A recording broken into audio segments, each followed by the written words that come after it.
Hello guys, নমস্কার। আমি মিতা একটা মিনি ব্লগ ভিডিও নিয়ে আজ এসেছি। এটা দেখতে পাচ্ছেন মাছ, হ্যাঁ কী মাছ? শোল মাছ। আজ বানাবো দারুণ দারুণ টেস্টি আমের শোল, আম শোল। রেসিপিটির নাম আম শোল। ভিডিওটা কেউ স্কিপ করবে না, শেষ পর্যন্ত দেখার চেষ্টা করবেন, কারণ একটু ভিডিওটা বড় হবে, তা না হলে কিছু করার নেই। প্রথমে আমি শোল মাছটাকে মেরে নিয়েছি, জল থেকে তুলে মেরে। এবার আমাদের এখানে উনুনে রান্না হয়, তাই ছাই, নাহলে মাছটা লাল লাল করে, তো ভালো করে ছাই মাখিয়ে নিয়ে বাছতে হয়, নাহলে হাত কেটে যাওয়ার সম্ভাবনা। কারণ শোল মাছে পিচ্ছল ভাব থাকে, লালা টাইপের থাকে, তাই হাত কেটে যাওয়ার সম্ভাবনা থাকে। দেখছেন হাতে স্লিপ পড়ছে, তাই মাঝে মাঝে ছাই বলতে আমরা যে উনুনে যে কাঠের যে রান্না হয় তাকে সেই ছাই বা পাঁশ যেটা বলেন আর কি, সেটা মাছটাকে ভালো করে মাখিয়ে নিতে হচ্ছে। এটা ঠোঁট, মাছের যে মুখের ঠোঁট হয় না, একটু শক্ত, রান্না করে লাভ নেই, কেটে ফেলে দিতে হয়।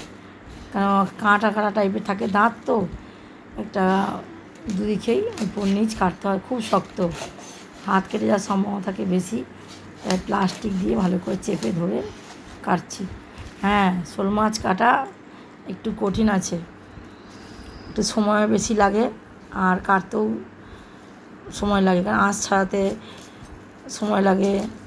আর এই যে উপরের ঠোঁটটা, সেই ঠোঁটটাও কেটে ফেলতে হবে, নিচের ঠোঁটটা শুধু কাটলে হবে না, উপরের ঠোঁটটাও কাটতে হবে। ভালো করে আঁশগুলোকে ছাড়িয়ে নিচ্ছি।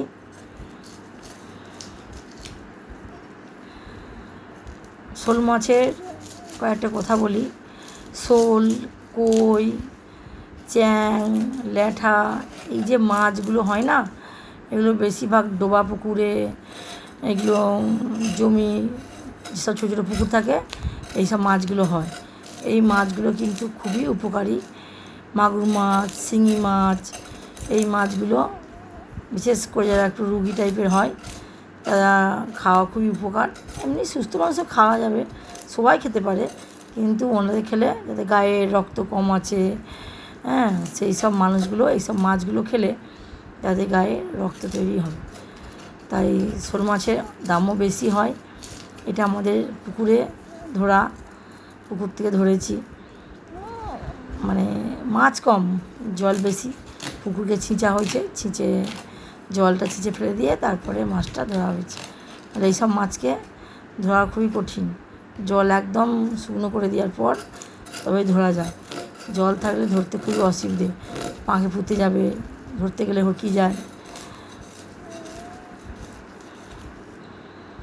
সে আঁশ ছাড়াতে কত সময় লেগে যাচ্ছে, বড় মাছ ছোটো বঁটি, তাই কাটতে অসুবিধা হচ্ছে। মানে মারতে গিয়ে মাছটাকে সোজা থেকে বেঁকে গেছে, তাই একটু আঁশ ছাড়াতে অসুবিধা হচ্ছে, সময়ও বেশি লাগছে। একটা মাছের কাটায় ভিডিও দেখাবো, আর একটা মাছটা সেটাকে স্কিপ করে যাব, কারণ না দুটো মাছ কাটবো, দুটো মাছ কাটতে গেলে এই সময় বেশি চলে যাবে। কিন্তু আমরা শোল খাবেন, বাজার থেকে বরফের মাছ, শুকনো মাছ যেসব কিনে নিয়ে আসেন, অনেক দিনের মাছ ধরে বরফে রেখে দেওয়া, তারপরে বাজারে থেকে নিয়ে এসে খাওয়া, একটা তার যে উপকারিতা আর এই জ্যান্ত মাছের একটা উপকারিতা অনেকটাই তফাৎ। যারা শোল মাছ খেতে ভালোবাসেন তারা কে কীভাবে রান্না করে খান অবশ্যই কমেন্ট করবেন। কিন্তু আমি বানাবো আজকে, হ্যাঁ, আমটা টক টক টক আম হবে, তাকে এই আমঝোল দিয়ে ঝাল ঝাল করে রান্না করে করতে হবে, তবেই টেস্টফুল। ভিডিওটা দেখুন, আর অবশ্যই ভিডিওটা ভালো লাগলে আপনারা রান্না করে খাবেন, আর লাইক কমেন্ট শেয়ার করতে কেউ ভুলবেন না।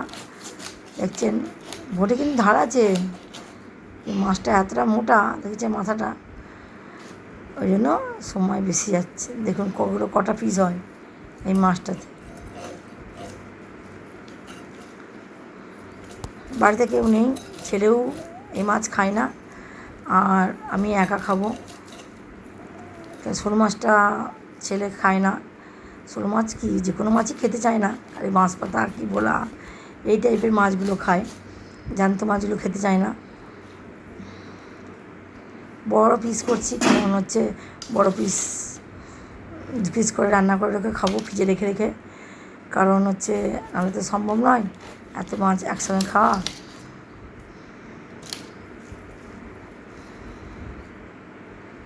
আমার কাটতে খুবই মানে দেখতে চান ডাঁটা এত শক্ত, তাই আমার ঠোঁট একদম মুচড়ে যাচ্ছে আর কি, এতটা শক্ত মাছটা, ডাঁটা কাঁটাটা এত শক্ত হয়ে গেছে, অনেক পুরাতন শোল, সেই জন্য।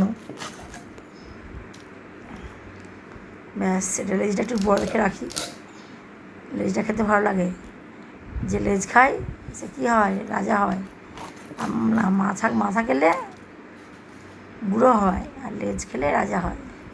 মাথাকে চেলা করে দিচ্ছি কেন, ভাজতে সুবিধে আর ঝাল মশলা ঢুকতে সুবিধা।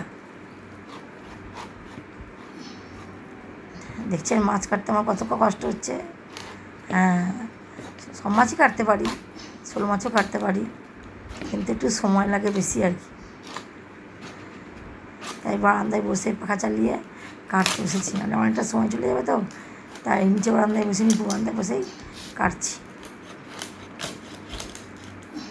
দুটো ঠোঁটই কিন্তু আমি ফেলে দিচ্ছি, কারণ কি ও ঠোঁটগুলো পরে খাওয়া যাবে না, কাঁটা টাইপের লাগে, দাঁত তো ওই জন্য। ব্যাস এই মাছটা চেলা হয়ে গেল, ঠোঁট ফেলে দেওয়া হয়ে গেলো। দেখুন একটা মাছে কতগুলো পিস দেখা যাচ্ছে ক্যামেরাতে, ক্যামেরাটা দাঁড় করেছি জলের বোতলের উপর রেখে।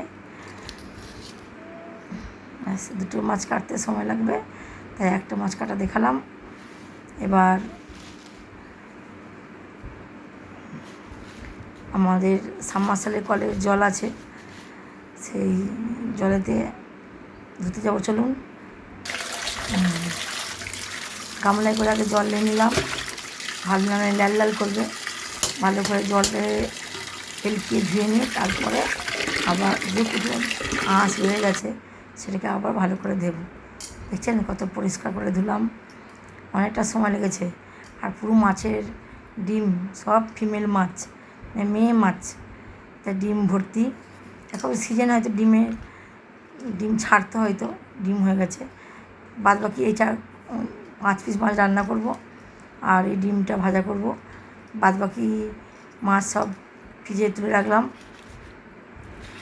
নুন মাখিয়ে দিলাম আগে, নুন ঝরতে সময় লাগবে প্রায় 15 মিনিট, তারপরে ভাজতে হবে, নাহলে জল থাকলে তেলের মধ্যে দিলে ছিটকায়। ব্যাস হয়ে গেছে আমার 15-20 মিনিট। হলুদ মাখিয়ে নিয়েছি ভালো করে, এটা সর্ষের তেল। হ্যাঁ, আজকে সূর্যমুখী তেল আমরা খাই, সর্ষের তেলও খাই, খাঁটি সর্ষের তেল, সর্ষের তেলে শোল মাছ, তবেই হবে টেস্টি। আর পিস মাছকে ভালো করে ভেজে নেব।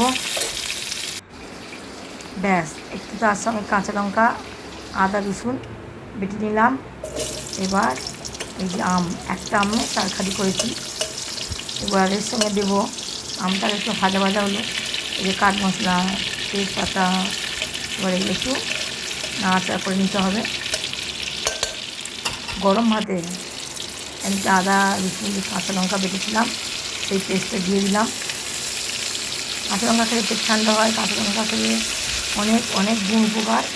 আর গুঁড়ো লঙ্কাটা একটু খাবেন, কালার করা লঙ্কা কাশ্মীরি গুঁড়ো লঙ্কা পাওয়া যায়, যদি কাঁচা লঙ্কা তরকারি সাদা হয় 1 চিমটি কাশ্মীরি গুঁড়ো লঙ্কা দিতে পারেন, কোনো অসুবিধা নেই। দিলাম জিরে গুঁড়ো দিলাম, এই যে একটু মিট মশলা দিচ্ছি, গরম মশলা, এটা একটু আরও স্বাদ বেশি হয়। অনেকে গোলমরিচ গুঁড়ো একটু দেবেন, ধনে গুঁড়ো দেবেন, যদি ধনে গুঁড়ো না দেন টাটকা ধনে পাতা দিলেও হবে। পরিমাণ মতো নুন, হলুদ, গুঁড়ো লঙ্কা যেটা আপনারা দেবেন, আমি যা দিলাম সে দেখতেই পেলেন। ভালো করে কষার পর জল দিয়ে দিলাম, জলটা ফুটে উঠবে, খুব কম জল, মানে খালি কষা কষা হবে তো, যেটা ফুটে আমটা সিদ্ধ হতে সময় লাগে সেইটুকু সময়। একটু আপনাদের দেখানোর চেষ্টা করলাম। যাই হোক, জল ব্যাস মরে এসছে, আমটা দিয়ে মাছটা দিয়ে এবার নাড়াচাড়া করলেই আমার হয়ে গেল আমসল রেডি। গরম ভাতে আপনি এই টক টক ঝাল ঝাল মিষ্টি মিষ্টি খাবেন, আর সেই স্বাদ। আমি কিন্তু এখানে কোনো কাশ্মীরি গুঁড়ো লঙ্কা লাল দিইনি, তাই সাদা হয়ে আছে। Like comment share.